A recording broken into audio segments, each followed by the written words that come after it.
Hola, soy Mr. X. He tenido durante mi vida varias pasiones. Una, la política.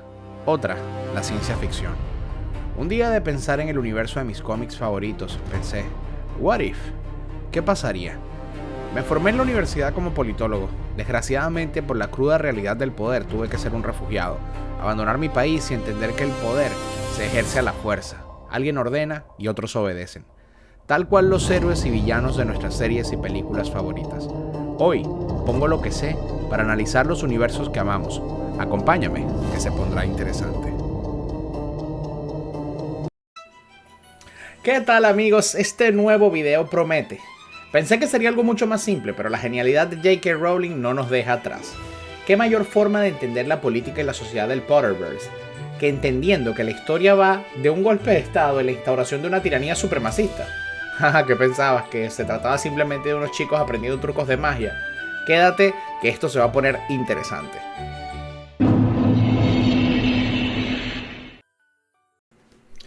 El contexto político-social del Potterverse es lo que encuentro más interesante y más fascinante para analizar en este tema, porque no es una cuestión obvia, al contrario, es un elemento de fondo que se mantiene de forma persistente y la historia ocurre en torno a él, tal cual como es en la vida real. De hecho, es tan real que asume una de las frases más infames pero más ciertas de la política. Le dice algo así: si no te metes en la política, tarde o temprano, ella se mete contigo. Para entender todo lo que sucede de fondo, debemos remontarnos a un par de cientos de años en el universo Potter en el pasado. Recuerden que los sucesos de las películas toman lugar durante los 90s, la mejor década de la historia, por cierto. Ahora bien, si nos vamos un par de cientos de años en el pasado, vemos que realmente en el universo Potter hay un gran elemento que divide a la sociedad más allá de estatus económico, nobiliario o cualquier otra distinción. Algunas personas nacen con el don de la magia y otras no, los magos y los muggles. Esto, como toda característica especial, hace una situación de división profunda en los albores de la política medieval del mundo. Los magos y las brujas del pasado solían dedicarse a servir a sus poblaciones de cierta manera. Sin embargo, situaciones de revueltas y de la política humana llevó a los humanos y a los magos a tratar de entender que la primera línea de defensa del mundo mágico era el anonimato, y que ante la incapacidad de ambos mundos de poder coexistir, se termina gestionando una especie de tregua entre magos y humanos. Ellos vivirán entre nosotros, pero su presencia y sus artes pasarían desapercibidas.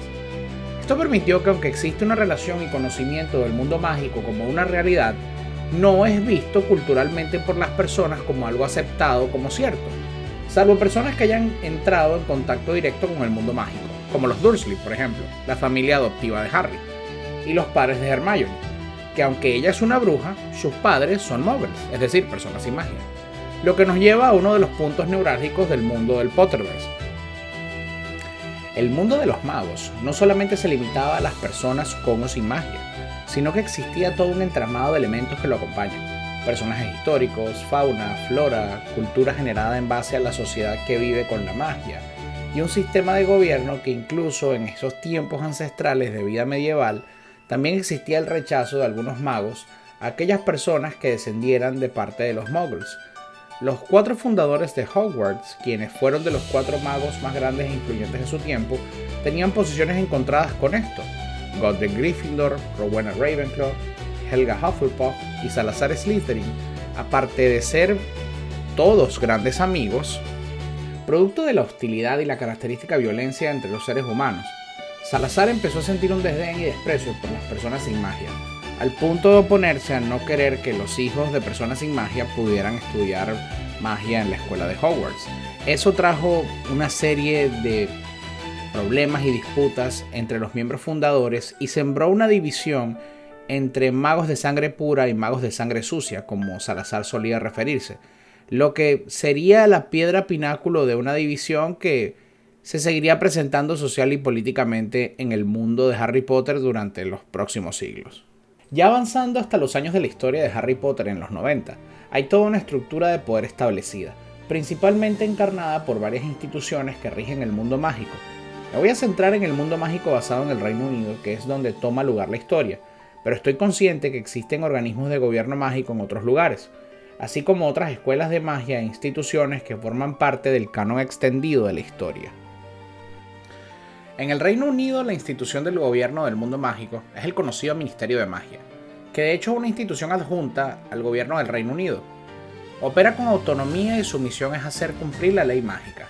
De hecho, el gobierno del Reino Unido sabe de la existencia del Ministerio de Magia y hay una junta entre los primeros ministros como una cortesía a manera de informe donde el ministro de Magia le informa al ministro Mogul si hay asuntos de interés mutuo, elementos de peligrosidad pública o situaciones donde el público Mogul pueda estar expuesto a algún peligro venido de un artefacto o un animal del mundo mágico.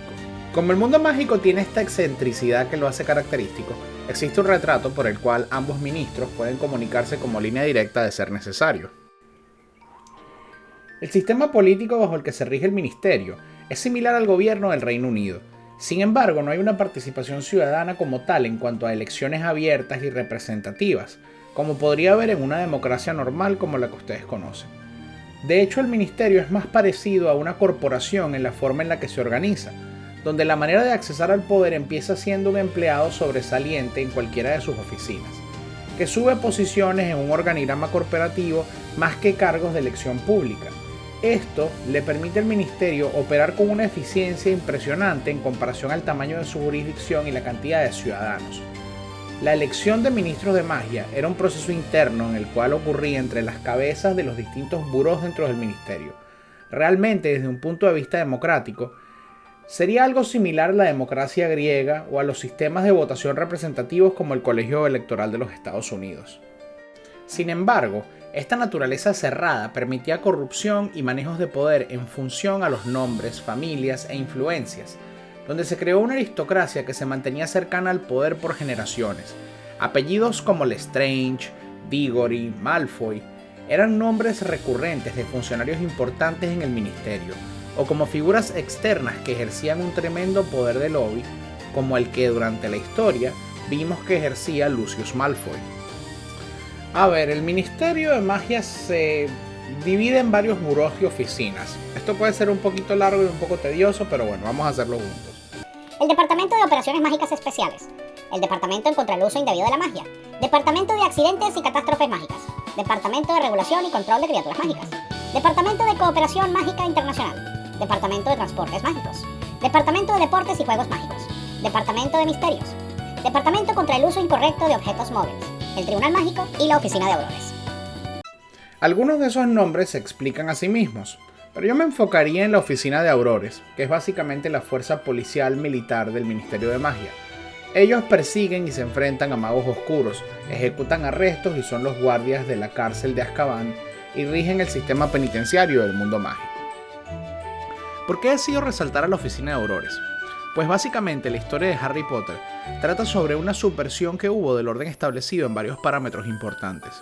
Entre ellos, la corrupción en el ministerio, el elemento cultural de desprecio de parte de los magos de sangre pura ante los magos de sangre sucia, y un enfrentamiento iniciado por la ambición y crueldad de un hombre, que aglutinó todo un montón de traidores, gente perversa y rechazados que estaban dispuestos a hacer todo lo necesario para ejecutar una captura completa del mundo mágico, con eventuales planes de romper ese velo entre magos y humanos y desatar una guerra abierta sobre la humanidad.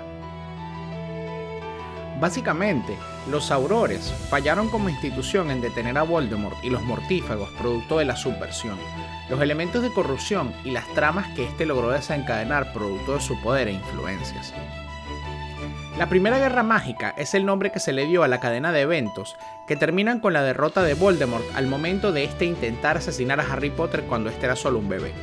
Producto de la resistencia que hubo hacia él y de los elementos mágicos, Voldemort es detenido y cae en una etapa de clandestinidad, un elemento que es usado muchas veces por líderes políticos como estratagema para protegerse de persecución, consecuencias por sus acciones o neutralización de parte de sus enemigos.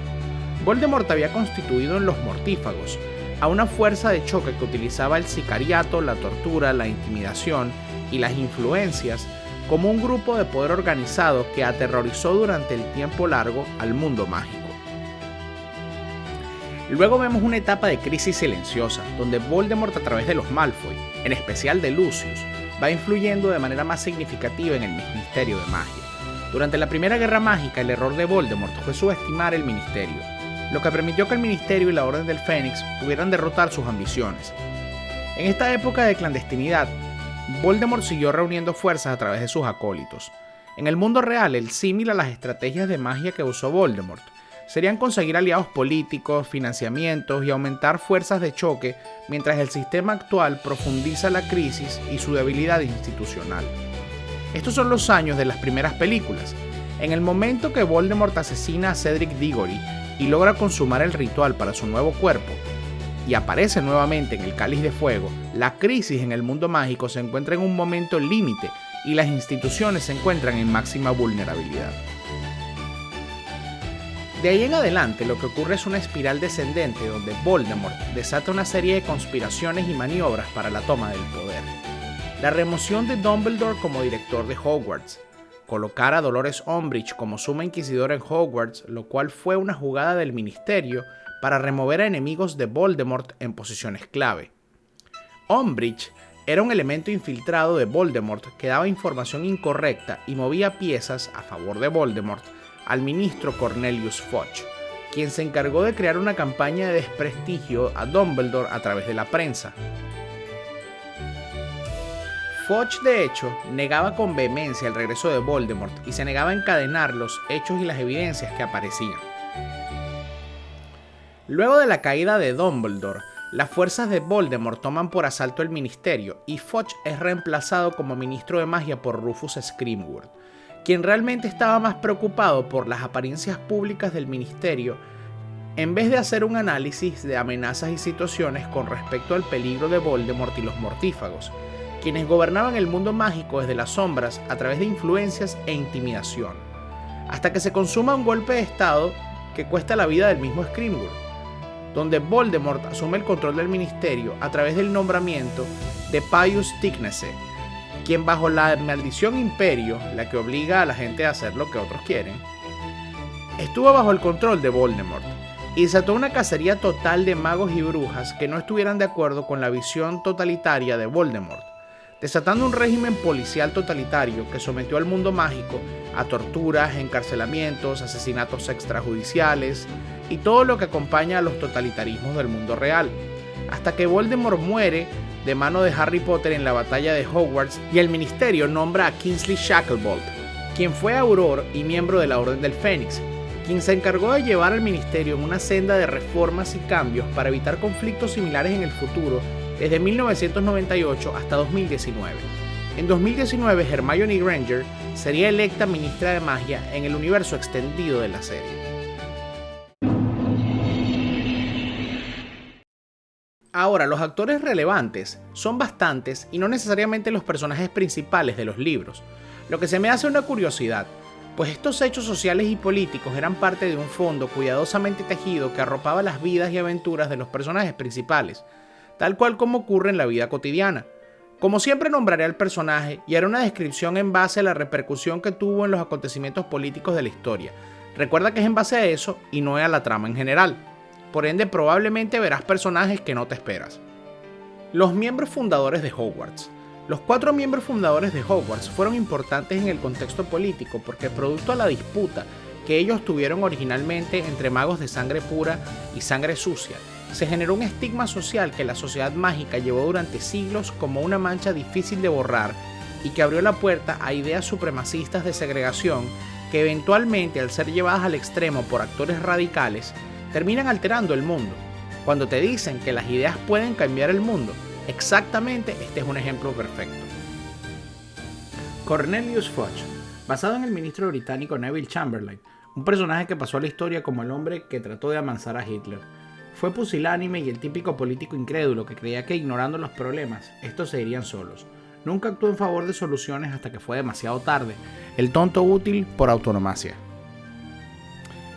Albus Dumbledore.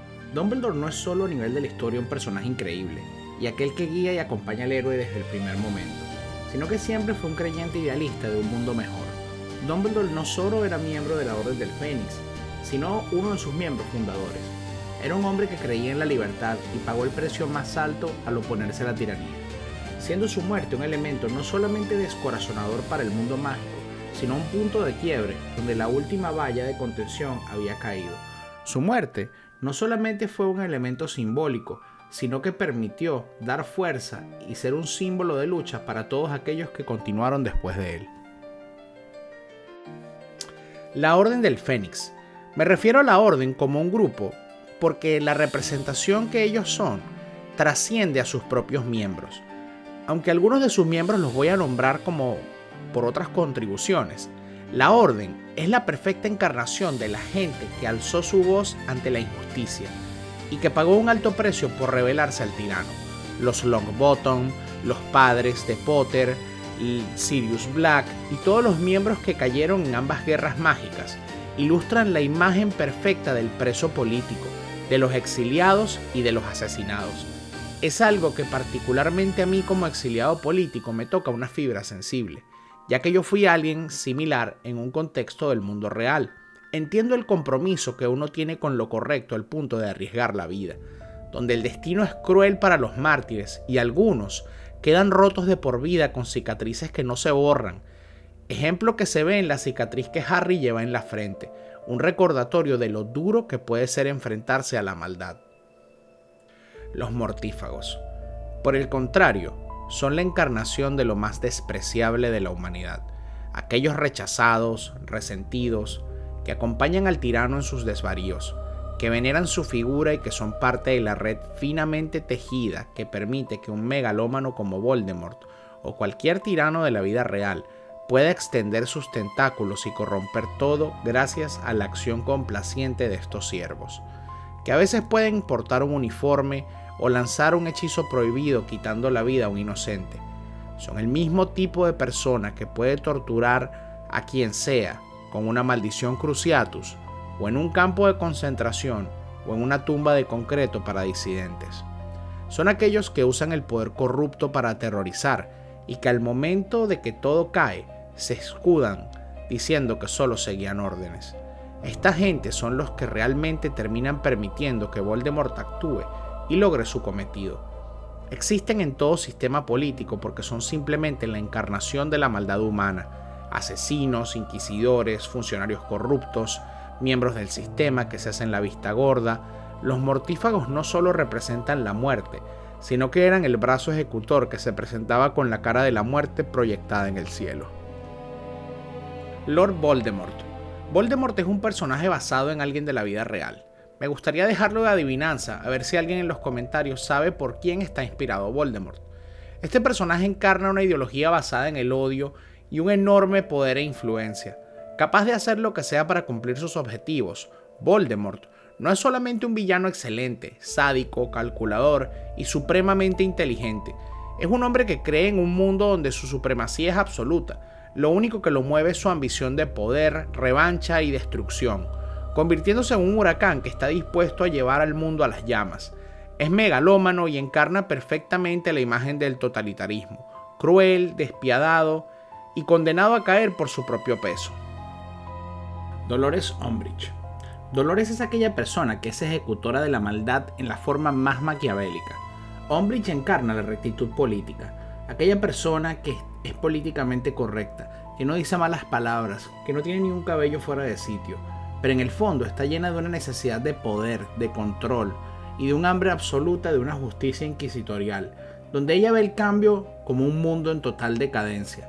Es el reflejo de aquellas ideas ultraconservadoras que no son compatibles con el avance natural de cualquier sociedad ni con la libertad. Dolores no solamente convirtió Hogwarts en un instituto lleno de miedo y de persecución, sino que logró abrir la primera brecha en la estructura del poder, pavimentando el camino para medidas mucho más drásticas, y fue la punta de lanza de un plan bien orquestado. Porque en la política, a veces las formalidades y las caras simpáticas ocultan una maldad tan profunda que es difícil de imaginar.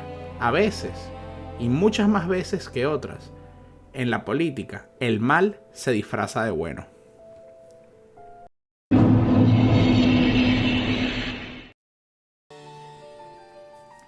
En conclusión, Harry Potter es una historia típica de viaje del héroe, pero esconde entre sus páginas una trama política compleja, donde se encarna el ascenso al poder de la tiranía. Es básicamente una subtrama que ocurre de forma paulatina. Probablemente dejé algunos personajes por fuera, y es posible que este video y este universo necesiten una segunda parte. Es increíble que en la pluma de J.K. Rowling se tejió una trama del poder clásica de una forma tan singular. El ascenso al poder de una tiranía y una sociedad que fue tanto cómplice como víctima muestra por qué en el mundo político, para saber quiénes son héroes y villanos, quizás haya que recurrir a la ciencia ficción a ver qué nos dicen las historias que tanto nos gustan. Gracias por haber llegado hasta acá. Suscríbete, dale like y comparte con tus amigos, te lo agradecería muchísimo. Disfruta mis otros videos. Un abrazo y esto ha sido todo. Me despido.